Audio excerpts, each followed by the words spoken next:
Most of us amble through our day in a vacuum, eyes on our feet, ears caked with a lifetime worth of useless diversion.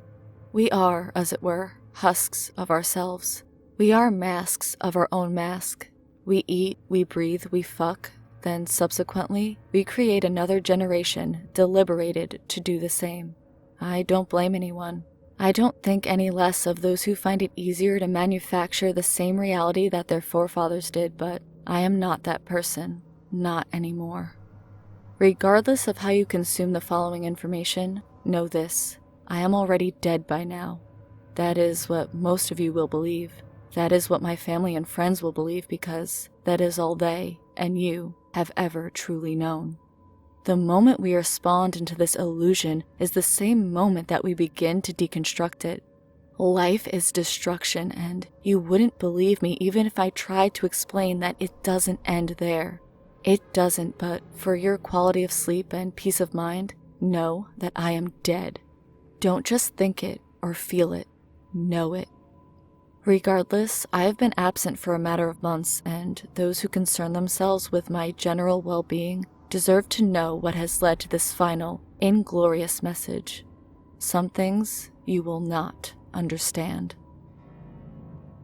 After Dana died, I spent most of my time in my basement listening for the next sideral symphony to bleed from the sky and soak into my brain. I cut and burnt myself in identical fashion to the hand that I once imprisoned in the jar. I ate paper towels and torn strips of cloth to fill my stomach when I got hungry. Once I had begun transcribing, transferring the message onto myself for safekeeping, I realized how much time I had been buying and how little of that currency I had left. Eventually, I knew enough to scribe without the hand, and I turned to consuming once it had worn out its usefulness. I don't remember doing this per se, but I can feel it inside me. I can feel it articulate within the supple, fat spider legs. It took me 2 weeks to finish. Exhausted, fatigued, and so close to transcendence, I took the hacksaw from the utility closet and removed my piece of the relay, a baton. I sealed off the bleeding by holding my arm on the range in the kitchen. Don't worry, Mother. I didn't feel anything. The song was getting louder, and she said that she would be needing me soon. That was enough to distract me from the pain, from the smell of cooked flesh, the nervous excitement of my fast-approaching voyage, and, with any trip, there were formalities that needed to be attended to. I went to Cherokee Park in the Art District in Louisville, dug a shallow hole under an oak tree near a picnic area, and buried my hand there. Next, I went back home. My phone had 32 missed calls, 22 voicemails, and 60 texts. I only remember reading one. It was from someone special. "If you don't call me back in the next 24 hours, I'm calling the cops," the text read. I checked the time. I had 8 hours to go. I had plenty of time.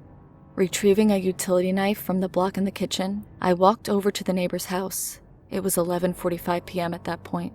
Rounding the back of the brick house of the Gaylors, I spied that they had left the ground floor window ajar. I opened it, slithered inside, and waited for instructions. I stood there in the middle of the family's hallway, relentlessly sweating from the night's wet heat. She saw my patience. She embraced me in song and told me what to do next. Behind the second door on the right slept a boy. I don't know his name. He was maybe 19, 21 at most. He slept facing the wall, one arm cocked under his pillow. In a different world, he would have rolled through a night's sleep. He would have woke up to the sound of a phone alarm or maybe a text message, and he would have continued living day after tedious day. In a different world, I wouldn't have had to kill him. One quick jab to the neck, a hand over the mouth, and a patient smile was all it took. I bit out his tongue and chewed hard. I could feel it turn to ash between my teeth, and I swallowed the pulpy gristle as best as I could, savoring the inky metallic taste. I could feel her there, my mouth full of dust. That is when I learned to speak. Next were the twins.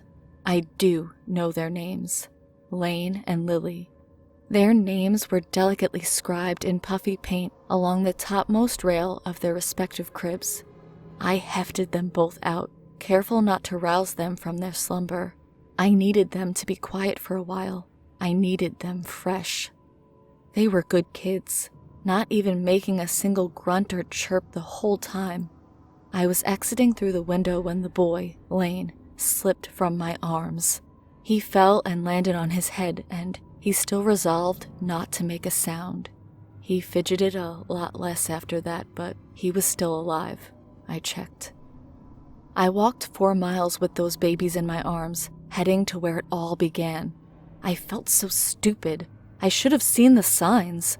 All of those patients that I thought needed help were, in reality, trying to help me, trying to get me to see the world beyond the world. I remember the moon being so bright that night, full and mammillary. It felt like her eye was so close, watching me in serene contemplation. The next part was hard. Getting into the asylum was a feat I knew was beyond me, but she had paved a way. There was a break in the fence on the north face of the property, and I managed to belly crawl my way through, pushing the agitated babies in front of me as I went. The girl began to whimper, on the verge of a full-on fit, so I took off my sock and gagged her as best I could. We were so close, and I was sure that they would know, that they did understand. I got in through a back door that some of the nurses keep propped open when they smoke. From there, it was a quick walk to the second floor. The air felt so caustic there, like tear gas. The fluorescent lights above me ticked away with my heart, counting the measure of the glorious symphony around, the symphony of the stars. God, I wish you could hear it. Before I knew it, I was in room 202. I was in the womb. I could hear the song of the midwife gurgling through the empty chamber. Amniotic bliss filled my dusty mouth, her granular blood pumping into me.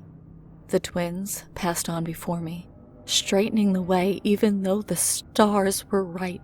She told me the path straightened. It opened and she took me into her arms. These were the last words my sister ever spoke. She left a recording on her phone detailing everything. I found it and immediately called the police. Something was off though. They didn't seem to care. I told them that I thought she might be in the hospital up the street, but I never mentioned the phone. I don't know why, but I'm glad that I didn't.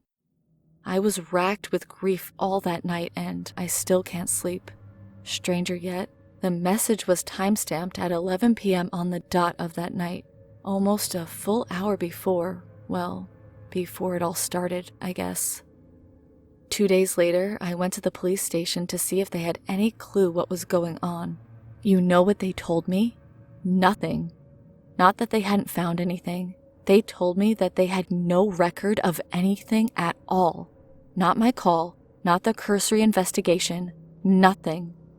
I was escorted out and I rushed to her house. It was spotless and empty as a tomb. Nothing. The message was the only thing to go on, so I went to the park she had mentioned and I found the tree. There, I found no jar, no hand. I found a fresh hole in the earth, full of dust. More nothing. Then, I went to the hospital. I opened the set of double doors into the lobby and asked for her. The clerk said that not only did she not know her, but they have no records of anyone by her name working at that ward. I lost my temper. She said to calm down, but I stormed my way deeper into the asylum, door after door. Not her, not her, not her.